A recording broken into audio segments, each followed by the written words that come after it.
Following the sinking of the Titanic, SOLAS, one of the most important ship safety treaties today, was adopted in London.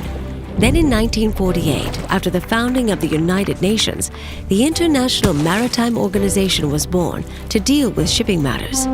Shipping was changing rapidly, and the first container ships were soon trading.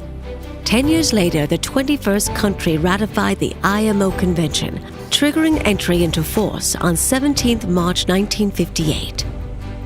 Many new treaties and codes followed, making shipping safer, simpler, and standardized. Then in 1967, the oil tanker Torrey Canyon grounded off the coast of the UK, causing the world's first major oil spill. This led to action on tanker safety, as well as treaties on compensation and liability that ensure the ship owner and polluters are the ones who pay up when things go wrong. Throughout the 1970s, the IMO adopted a series of important international treaties on safety and environmental protection.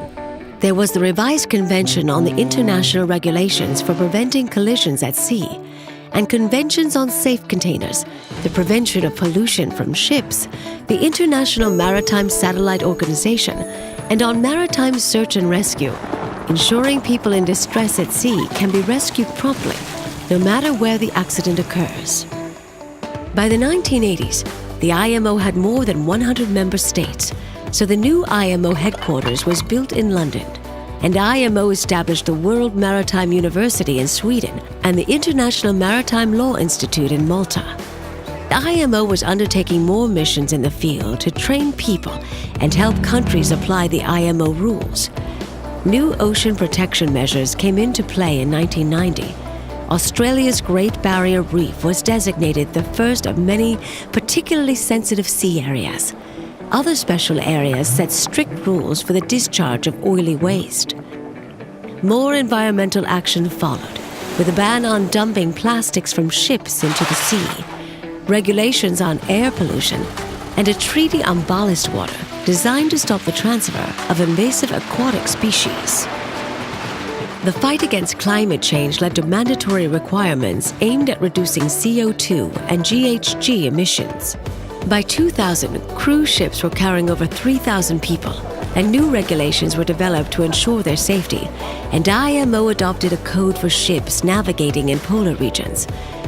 New technologies such as electronic charts, black boxes, and automatic identification systems were made mandatory. With the rise of modern piracy in the 90s and 2000s, IMO supported countries and ships to deal with maritime security. And all seafarers today are highly trained to IMO's international standards. Today we celebrate 70 years since the adoption of the IMO Convention. IMO today has more than 170 members, and as we look to the future, we see great opportunities in our support of the United Nations Sustainable Development Goals, as well as the big challenges of automation, cybersecurity, and climate change.